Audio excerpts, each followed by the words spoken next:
In 2017, a quad revolution began in Kaduna State.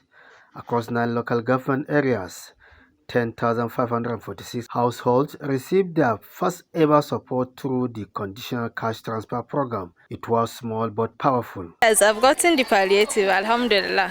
So, what are you intend to do with it? Well, I intend to use it as capital to start a new business. Like what kind of business? Like say the zobo and awara.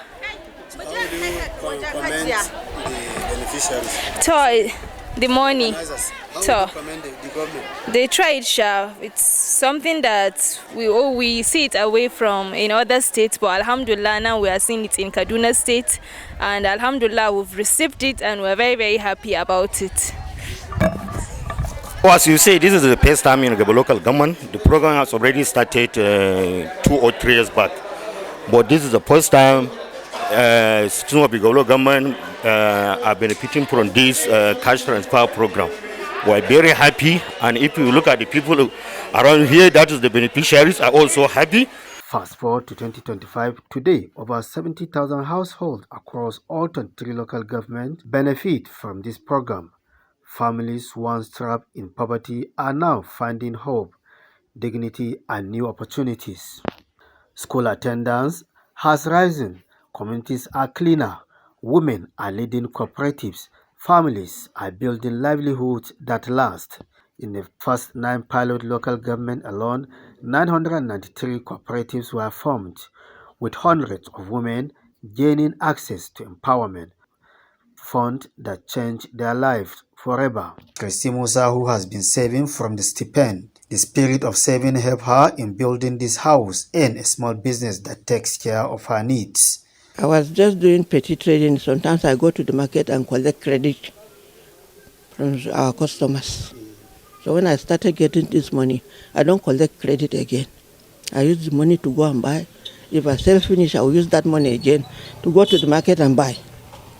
It has helped me a lot. While Messi Irimia and Halima Ishau depend on the small-scale business they do for their livelihood. I use the money for important things through my business so that I can take care of my children, because I find myself in a situation that as a young person, I became a widow. May Allah bless the president. We are grateful for this gesture. Joseph Jatau is a monitoring and evaluation officer of the Household Uplifting Program in Kaduna State. We've seen how some of the beneficiaries started. Today, even when we see them, we appreciate them. We've seen how some started from nothing.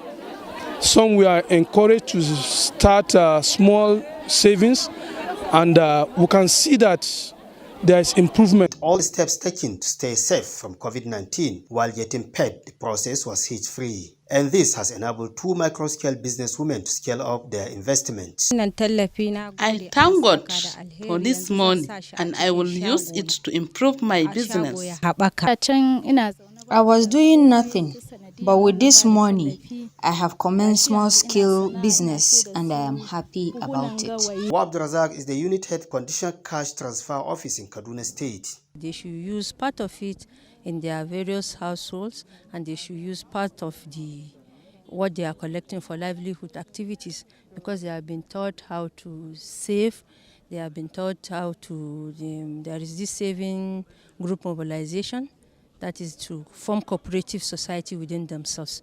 Since inception in 2017, the conditional cash transfer program has turned around lives in more than 22,000 households in 9 local government areas in Kaduna State with a monthly stipend of 5,000 naira. The likes of Mariam Ahmadu, Aisha Garba, and Hule Raman Kaila, like thousands other vulnerable members of the less privileged communities, will always testify that the present administration has fulfilled one of its campaign promises of alleviating poverty, as they have received the 5,000 naira monthly stipend from the conditional cash transfer program. Thank you very, very much. Yeah. Before I became part of the beneficiaries, I was doing nothing. But now I am into different kind of businesses, like cattle rearing, among others. Since inception in 2016, the program has benefited millions of vulnerable people across the nation. Most of our beneficiaries have been engaged in different skills. They have formed cooperative groups and they are into different skills in the state. The conditional cash transfer program, analysts say, will continue to improve the living standard of millions of households in Nigeria.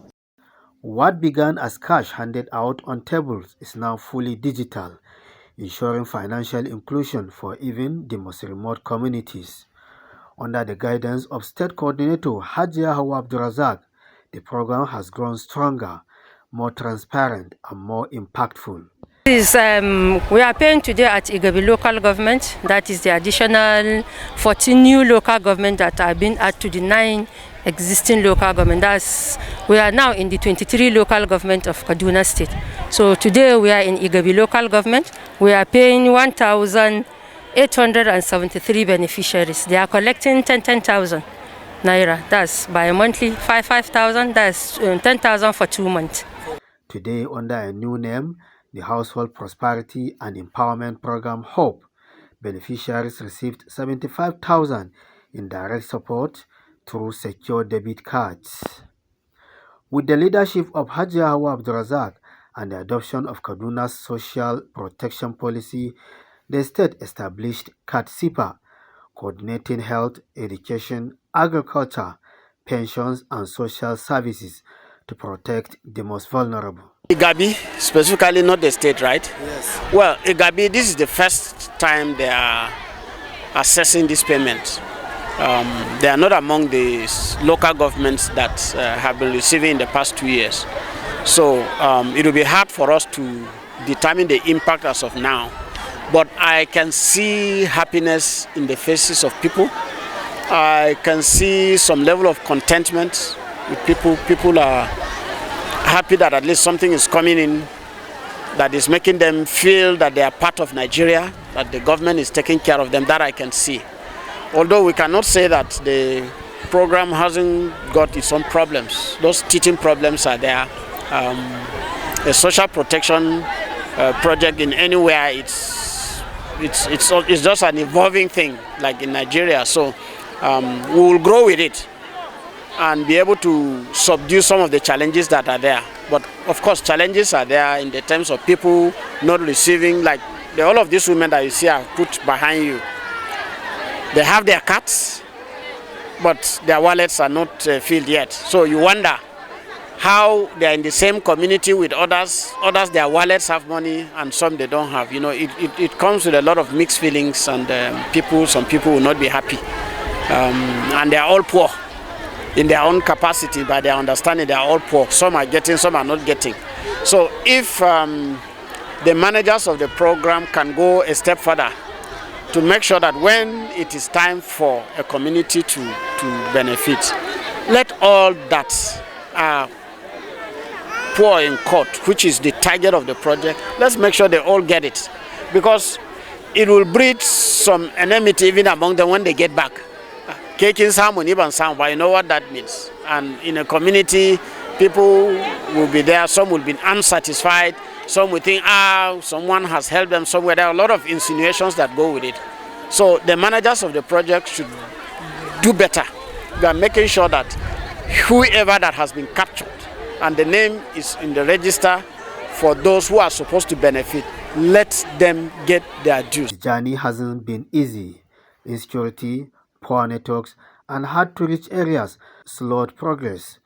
And the determination of leaders like Hajia Hawa Abdurazak, the program continues to thrive. From 9 pilot local governments in 2017 to full coverage in 2025, Kaduna's cash transfer program has become a beacon of hope. More than money, it has restored dignity, built livelihoods, and shown that prosperity is possible when communities and government work hand in hand.